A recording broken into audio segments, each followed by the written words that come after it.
Good morning. Another day, another vlog again.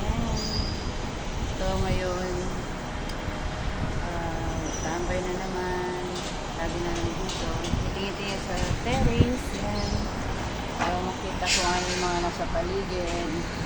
So ngayong araw na to is maaga akong gumising. Kasi makikita kami na anak ko nasa Dubai. Para makita ko yung apo ko. So, ngayon, naghihintay ako maluto yung ginawa kong siopaw. Ito siya. So, yan. Ito yung siopaw na. Oh. Ginawa ko, homemade siopaw. Asado, chicken asado. So, gumising ako maaga. So, oras now is 9 a.m.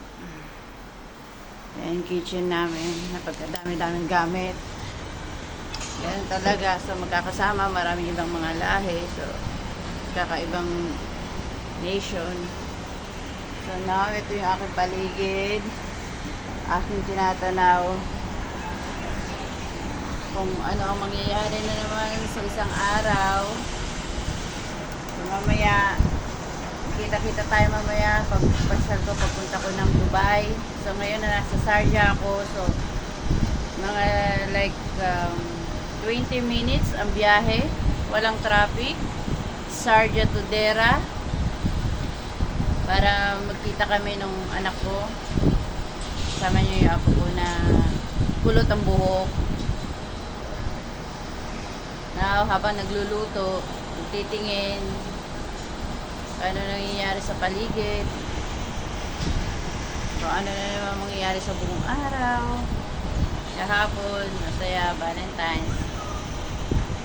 So yan, daming kalat ng paligid ko. Ganun talaga.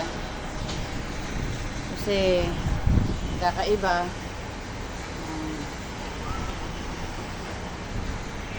Day to day, malapit na day to day sa amin.